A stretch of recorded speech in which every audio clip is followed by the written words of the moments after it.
La première anecdote se passe au printemps 1982. J'étais souvent en binôme avec un pote qui s'appelle Bruno. Le patron s'appelle Bruno. Qui avait une 550 GSE, moi j'avais une 4 pattes. Et on avait monté sur nos deux machines des klaxons à pimpon. Oui, un peu les mêmes que ceux des flics, sauf que les nôtres nécessitaient un bouton poussoir pour faire... Avec 2 compresseurs et des trompes de chaque côté, on avait un système qui était parfait et qui nous permettait de nous dégager des bouchons, d'ouvrir la voie sous les tunnels. Ça nous servait aussi beaucoup pour apostropher les gens qui nous prenaient pour des cibles. Rappelons que dans les années 80, les voitures, les caisseux, n'étaient pas vraiment en odeur de sainteté avec les motards et vice-versa. Des choses qui se sont beaucoup améliorées avec le temps. Bref, ce pimpon nous était grandement utile, en dehors du fait qu'on s'amusait bien avec. Nous étions sur une petite route dans l'Isère, quand d'un seul coup, je vois une voiture au loin qui arrive sur un stop et qui avait vraiment l'intention de le passer. En guise de sécurité, je lui donne un coup d'avertisseur. Pimpon, pimpon, et je passe. Devant nous, noir de flic. Nous sommes faits. Et là, il y a un gendarme qui nous fait... Bon, alors on n'est pas dans les tontons flingueurs, hein. Je m'arrête, bien sûr, je passe pas dessus.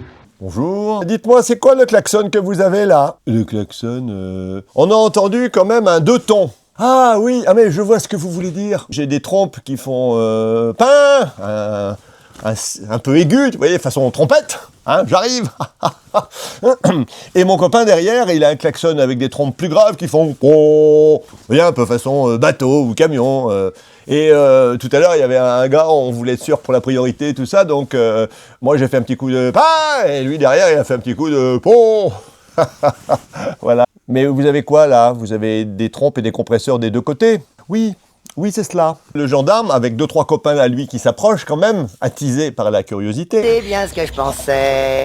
Faites voir. J'appuie sur mon levier, ça fait... Et là, je me tourne vers mon pote Bruno. Fait pont. Et lui?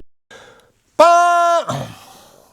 Le gendarme nous a regardés et nous a dit « Rangez-vous derrière la 204 ». Ils avaient des 204 à l'époque et des estafettes. Ça aussi que ceux de moins de 40 ans ne peuvent pas connaître. Tous les flics sont venus vers nous. Faites voir comment ça marche votre truc. Moi aussi j'ai l'autre côté, c'est un klaxon de ville, hein, et puis le klaxon de route qui est plus...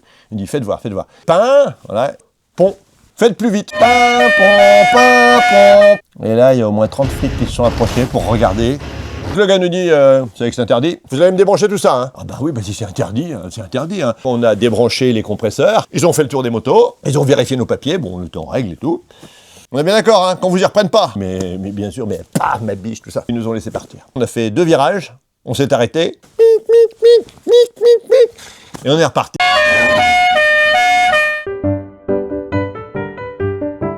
Toujours avec mon pote Bruno. Le patron s'appelle Bruno.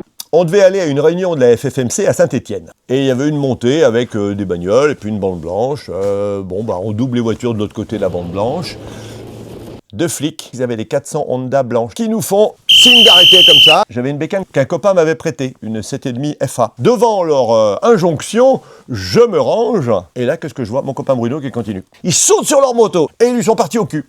Et moi, j'étais arrêté, j'étais là. I'm happy. Comme j'étais tout seul, je suis reparti, mais dans l'autre sens, en me disant, je vais essayer de trouver le bureau de la FFMC, et puis mon copain, il me retrouvera. J'ai jamais trouvé le bureau de la FFMC. Par contre, je me suis retrouvé devant le commissariat de police. Quand j'ai vu que ça risquait de mal se mettre, j'ai repris l'autoroute, j'ai tiré à fond, tellement vite, j'étais pas loin de 200 couché sur le guidon, que j'ai raté la sortie d'Ardilly sur l'autoroute. Je fais oh, merde! Je me suis mis sur la bande d'arrêt d'urgence. Putain, l'autre sortie, elle est beaucoup trop loin. Et puis je me rends compte que je suis en plus en réserve. J'ai fait demi-tour sur la bande d'arrêt d'urgence pour remonter à contresens. Doucement, hein, bien sûr. Et c'est là que je suis tombé en panne. Plus de jus. Alors j'ai couché la 7,5 sur le flanc. Je l'ai bien remué en me disant il y a bien encore quelques gouttes au fond. Tiens. Parce que c'était des bécanes qui suçaient beaucoup. Hein. Non, je ne l'ai pas dit. Je les redresse, je redémarre, je sors, et là, je suis arrivé chez mon pote, et il était là. Parce que, lui aussi, il était rentré. Il les avait semés, il n'avait pas trouvé la FFMC, et on s'est retrouvés tous les deux comme des cons. On n'avait pas du tout réussi notre journée, mais en même temps, on l'avait pas perdu. Hein. Cette fois, nous sommes au Gros du Roi, à côté de la Grande Motte, sur la côte. On se balade sur le port, à pied. Puis on arrive à un endroit où il y a plein de bécanes qui sont garées, on les regarde comme ça. Et la police municipale arrive. Ils commencent à s'approcher des motos, à prendre leur carnet pour aligner tout le monde. Je leur dis, oh ben non, écoutez les gars, là, c'est bon quoi, les motos elles vont pas rester longtemps, elles gênent personne. Là c'est interdit de stationner, mais il n'y a pas de parking moto ici. Il faut bien les mettre quelque part. De toute façon, c'est pas moi qui fais la loi, moi je suis juste là pour l'appliquer. Alors il écrit sur son carnet, il déchire la souche et il me l'attend. Et là je le regarde, je lui fais, oui. Il me dit, prenez votre papier. Je fais, mais c'est pas ma moto, hein. Non, non, elles sont pas à nous, hein, celles-ci, hein. Bon allez, bonne journée, salut, je suis parti. Ah, ça valait le coup de voir la tête du type avec sa feuille à la main, qui est restée comme ça. Les petites gens vont reprendre par la force ce que vous leur avez lâchement soutiré. Un soir, nous étions en action moto-liberté. On allait aux endroits qu'on avait repérés en tant que points noirs. Par exemple, s'il y avait des bandes blanches glissantes, on arrivait avec un chalumeau, on les brûlait, on les grattait et elles disparaissaient. Cette fois-ci, nous avions repéré une petite murette haute de 15 cm qui séparait deux voies d'accès. C'était extrêmement dangereux pour les deux roues parce qu'on aurait pu prendre ça pour une bande blanche. On voyait pas le relief. On l'avait évidemment signalé à la mairie, mais comme tout le monde s'en foutait, alors on avait pris notre courage à deux mains. J'étais allé chercher une masse, on était arrivé sur les lieux, une bonne dizaine, et j'ai commencé à casser la murette pendant qu'il y en a qui enlevaient les morceaux. Ça a pris plus de temps que prévu, la police est arrivée, pendant que je donnais mes grands coups, ils nous ont dit d'arrêter, on leur a expliqué pourquoi on faisait ça, et une fois que c'était bien propre, on leur a dit, ben voilà, on a fini notre travail, maintenant faites le vôtre. Ils nous ont demandé nos papiers d'identité, on a refusé de les donner. Je demande un volontaire.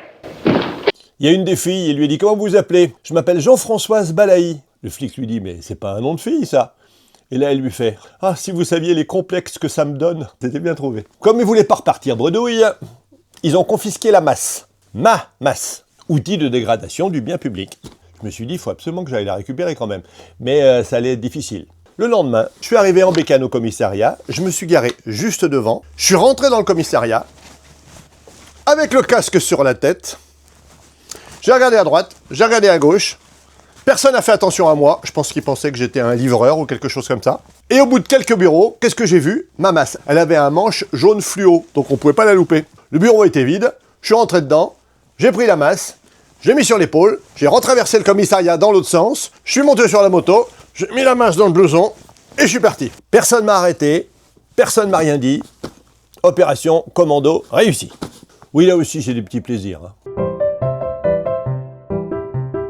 Quand nous étions en pleine revendication contre la vignette, on avait trouvé un système. Comme les motos de plus de 500 cm3 étaient taxées, on s'était dit, on va déguiser nos motos. Toutes celles qui seront moins de 500, on va leur mettre des autocollants de plus de 500 et inversement. Par exemple, ma 500 Honda est passée à 850. Et on cherchait à se faire arrêter pour avoir une amende, comme quoi on n'avait pas payé la vignette sur notre moto. Alors qu'évidemment, cette amende n'était pas valable, ça allait engorger le système. Et un jour, je me suis effectivement fait arrêter avec ma 500 Honda marquée 850 et j'ai eu ma contredanse. 850 Honda type CB500. Je crois que je l'ai gardé en archive, faudrait que je la retrouve. La dernière fois où je me suis fait arrêter, je commence à dire « Ah, vous m'arrêtez pour la vignette !» Ils étaient deux, il y en a un qui a dit à son collègue « Non, viens, laisse Antoine, on y va !» Et ils sont partis.